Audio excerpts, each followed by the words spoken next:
Hey guys, the Explorer 4 here, Horrorboy465, and welcome back to some more reviews. And I was actually getting ready to watch The House is October Built. Those reviews might be coming soon as well. I'm not too sure. I'll probably have to look into when I can do those reviews because I got a lot of stuff planned right now. There's a couple of franchises I wanted to cover, and I figured since I had pretty much watched these movies a lot, at least the first three, and I've seen the fourth one a couple times actually. So I figured I would talk about this franchise because I've seen a number of the films plenty of times. The only movie I'll have to rewatch is probably the last one. But today we're starting our reviews on a very interesting film franchise that gets a lot of mixed opinions from different people. And that is the Resident Evil franchise. Now, today we're getting to Resident Evil from 2002. It came out, I believe it was a very successful film, and I know that it was directed by Paul W.S. Anderson, he directed many movies. Some of them I'm a really big fan of, some of them I'm not. I'm probably more of a fan of Paul W.S. Anderson's earlier work. Like, I'm a really big fan of Mortal Kombat. I remember liking Event Horizon. I like the first couple of Resident Evil movies he did. I don't think he directed Apocalypse. I think he directed Extinction, and pretty much everyone after that. I think that's how it went. Well, no, he didn't even direct Extinction. He just directed Afterlife, Retribution, and the final chapter. But I'm more of a fan of Paul W.S. Anderson before he kind of started doing these movies the main thing with his movies is that they pretty much all suffer from the same thing. And I'll get into those when we get to the later on Resident Evil reviews. But I'm a big fan of Mortal Kombat, big fan of Event Horizon, I'm a big fan of Resident Evil. AVP, I used to be a really, really big fan of, but honestly, if I look back on it, I would say it's just an okay film. I wouldn't say I'm a huge fan of it, but I would say it's a decent movie. But, so yeah, Paul W.S. Anderson is kind of wishy-washy for me. Some of his movies I really enjoy, some of them I don't.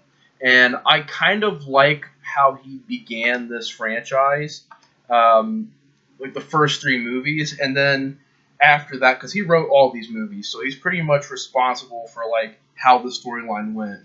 And I would say that he started off really great with the story, at least in my opinion. It's not really the greatest Resident Evil game adaptation, but story-wise, I thought at least it was a decent story, decent storyline.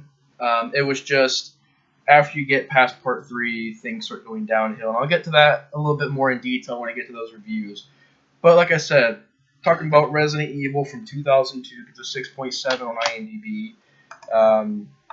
Stars Mila Jovovich, stars Eric Mabius from The Crow of Salvation, which is a review I had pretty much just done.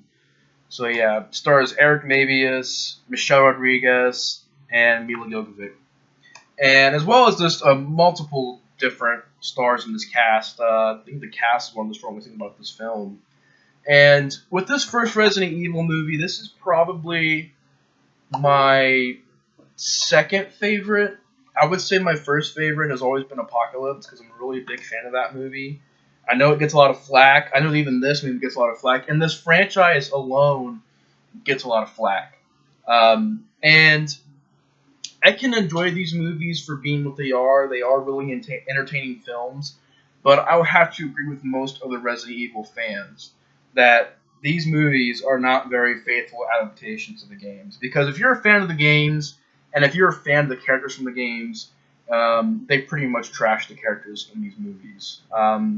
Characters like Chris Redfield, Claire Redfield, Jill Valentine, Wesker. They even bring some of the smaller characters into the films, and they just kind of trash them. And I don't think in this first movie you really have any body from the games in it. I think it's just a bunch of just, new characters. Which part of me says, would I have wanted a predictable Resident Evil film done well, or would I have wanted a film that's a very poor Resident Evil film directed very well and made very well? It's hard to decide that because either way you go, if you would have gotten Paul W.S. Anderson at this time, he was directing a lot of great stuff. At this time, whichever script you would have done for this movie would have been well directed. You could have had a really good adaptation of the game, and it well directed, but it could also be very predictable, like you know what's going to happen. Or do we invent a new story, new characters, and kind of just make it about zombies and T-Virus and Umbrella? And I don't know. I bounce back and forth on that because I would be interested in seeing a live-action adaptation of Resident Evil. I don't. I think that if they would have done a more faithful adaptation, they should have just had Jill Valentine in there and Chris Redfield, but make it different events, different storyline, so that we're not seeing a repeat and rinse and repeat. That's what I'm trying to say. Rinse and repeat of the games of the film. But I can say this. This is a very poor adaptation of Resident Evil. To call it Resident Evil is kind of blasphemy because there's nothing besides if you take out the T-Virus and the Umbrella logos, you really don't have a Resident Evil film. The only thing that makes this movie Resident Evil is the mentions of Umbrella, the T-Virus, the liquor. If they would have taken out the liquor, if they would have taken out the T-Virus stuff, it wouldn't have been a Resident Evil film. It just would have been about a zombie apocalypse in an underground laboratory. So I can say that as a Resident Evil film, it's not very faithful. But for what the film is, I'm actually a really big fan of it. I think it's a really great movie. These first three movies I actually really enjoy. I pretty much love all three of them. The first three. And this movie I really enjoy because you have a lot of good stuff in this movie. I'm not saying this is, anywhere like as bad as like Afterlife and Retribution. It really isn't. But out of the first three movies, this is probably my second favorite. The third favorite would probably be Extinction, and then my first favorite would be Apocalypse. And I'm not saying this one's worse than Apocalypse. It really isn't. I just prefer to watch Apocalypse more than this movie. But I love the first Resident Evil film. I think it's a great film. I think it's very entertaining. I just think it's very entertaining in all the different ways, and it should be. Like for me, the zombies are very well done in the film. They keep it classic. They keep them walking instead of running, which around this time, zombies were starting to run a lot, and I like how they kind of kept it very basic and simple in this first film. And the story is pretty much about, you have this underground laboratory called the Hive, and it goes on lockdown because somebody snuck in and stole a T-Virus sample and had pretty much let one go to start the security system.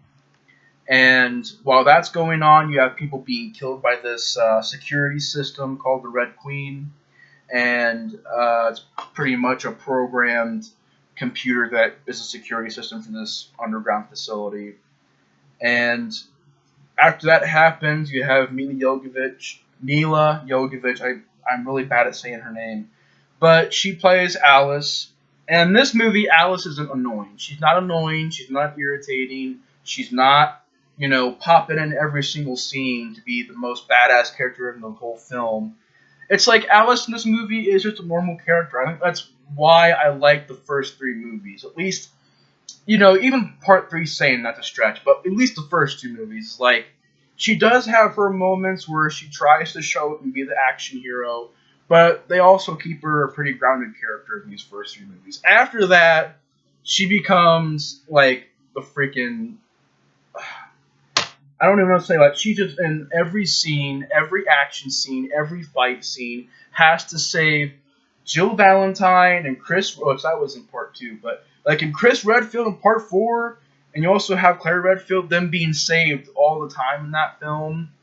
And I'll get to that when I get to that, but Alice becomes the main star of these movies in later installments, and then it just gets really annoying because they make the game characters look like, weaklings. And they're not weaklings. They make freaking Leon Kennedy a weakling in Retribution. Leon Kennedy is in one film in this franchise. That's a freaking problem. Chris Redfield, same thing. He's in one movie.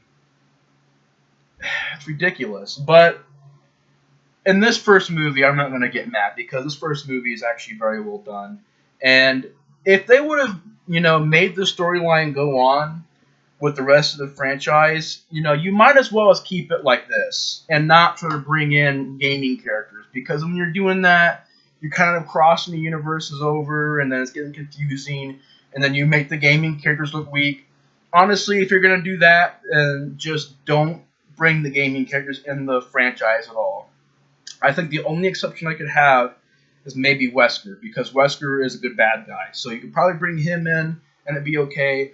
But to bring in and pretty much cross over these two different Resident Evil universes, I think that's when problems started happening. But in this first movie, I mean, to get back to the storyline, sorry that I kind of wandered away from the storyline, but Alice was this person who was guarding the hive, and these Stars team come in, and you have Michelle Rodriguez there. She's actually really good in the film.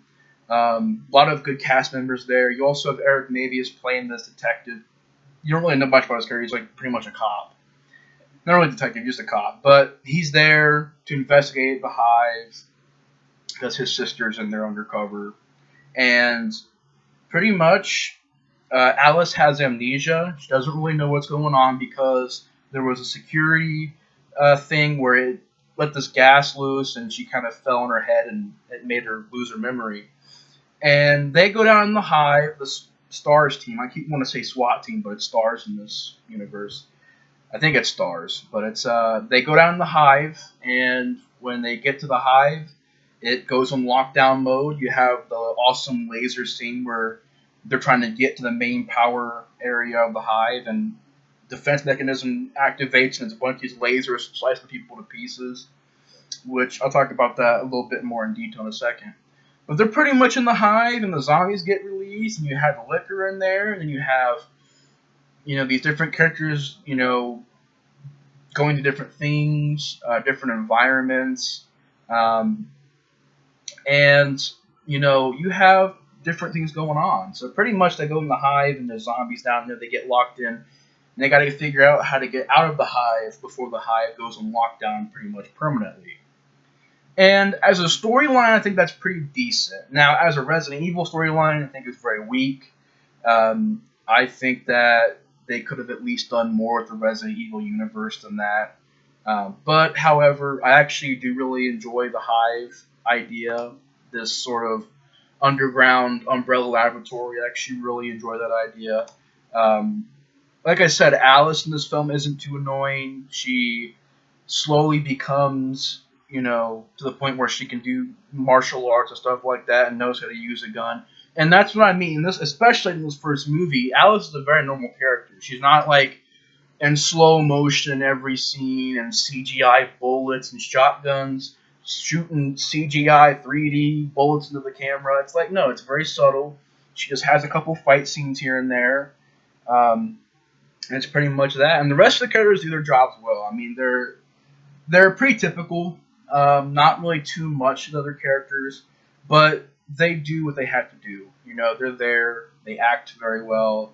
And you have one guy who's pretty much a terrorist. You have this other guy who can hack into things. Michelle Rodriguez, pretty much just a really tough person. She can keep getting bit and bit and bit and bit over and over again, but she's still going. So that's nice about that character I actually really enjoyed, is that she keeps on getting bit, but she's still fighting. She's still going on. The movie has a really great look to it. It has like this early 2000 futuristic type look that, if done poorly, looks awful, but if done well, looks really good. I think in this movie it was done very well. I think it's shot very well. And that's the thing that's weird about this movie, is that Paul W.S. Anderson played the games, he knew about the characters, he knew about the storylines, and it's like he kind of wanted to make his own movie, but kind of splice in a little bit of Resident Evil throughout. And you really can't do that with an adaptation. I think that Mario Brothers is a really great adaptation, and that's a movie that gets a lot of hate. But with that kind of film, it's like, what can you do with that idea? What can you do with that premise? It's about, plumbers jumping through the Mushroom Kingdom and stuff like that. It's like, what can you do with that kind of storyline? I thought that movie was done very well. Um, for me, you couldn't have got anybody else better to play Mario and Luigi. And the Silent Hill adaptation is probably my favorite gaming adaptation. You know, the Mortal Kombat one, which was done by Paul W.S. Anderson. And those are all really well done adaptations. And the thing that makes them well done is that they're able to input new ideas, but also, you know, make sure that it's still a premise that gaming fans would recognize. Now, granted, in Super Mario Brothers movie, it was kind of hard to notice that, but it's like, what can they do with that? And plus, they had Yoshi in it. They had the little bomb kickers in it. They had they had all the characters from the games, you know, in that movie. And you had Dennis Hopper playing, ended up becoming Bowser, but playing a really crazy character in that movie, and you know, it was done very well. I thought it, in my opinion, it was done very well.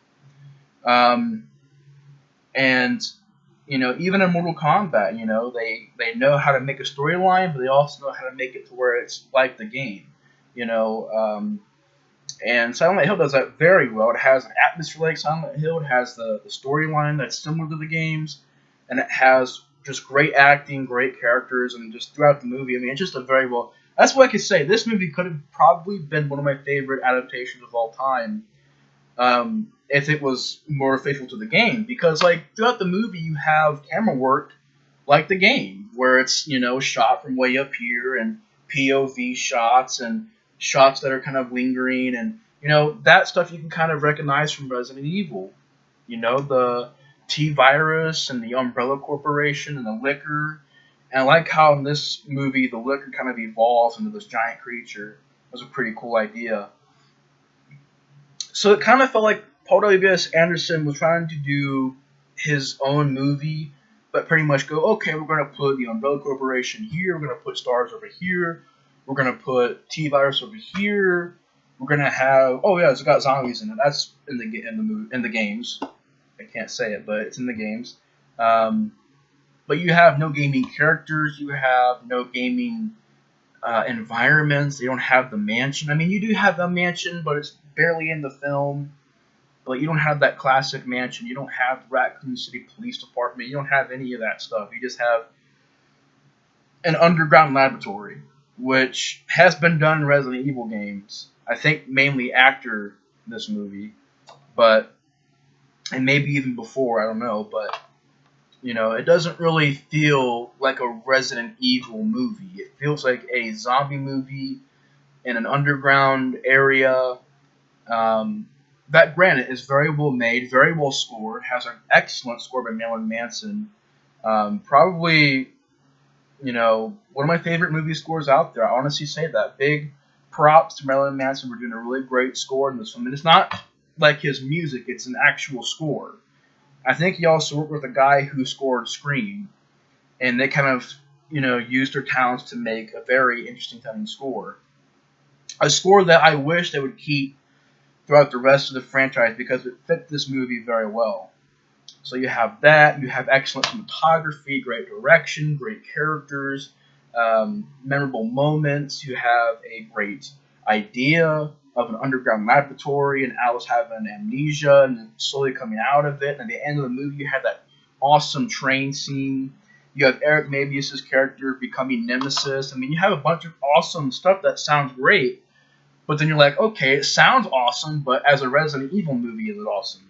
So, for me, I have to kind of block out the fact that this is a Resident Evil movie to enjoy it, because the Resident Evil fanboy inside of me is like, oh man, it sucks as an adaptation.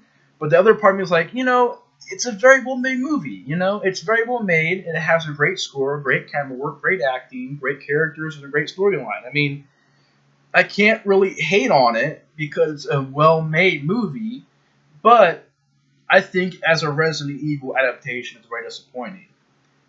And also, it has great gore, it has practical effects, and decent CGI. I don't think it's awesome CGI, but it's decent for 2002. You know, I think it's a very action-packed movie. which works. I like the environment of the underground facility, the foggy kind of, room where they got all liquors in the chamber and stuff like that. That kind of foggy, misty room. I like the laser chamber where it's slicing people to pieces. Even slices a guy into like 1,000 pieces. He just kind of falls apart. You know. Great, like I said, just great effects, great ideas. It was just a very weak adaptation. But as a film, I do enjoy it. I think that if you can kind of ignore the fact that it's a Resident Evil adaptation, I think you actually find it to be a really good movie.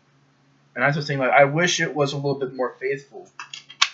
But the question that we should ask is that would you have preferred showing you guys this awesome artwork? I actually really enjoy that poster.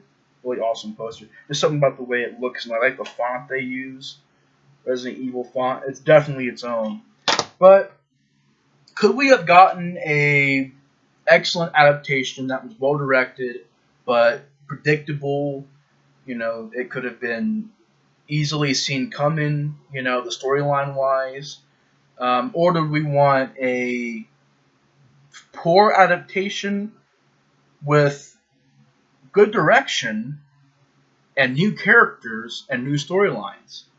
I don't know. Part of me still wonders about that, but let me know what you guys think in the comments below. Anyways, guys, hope you guys enjoyed this review of the first Resident Evil.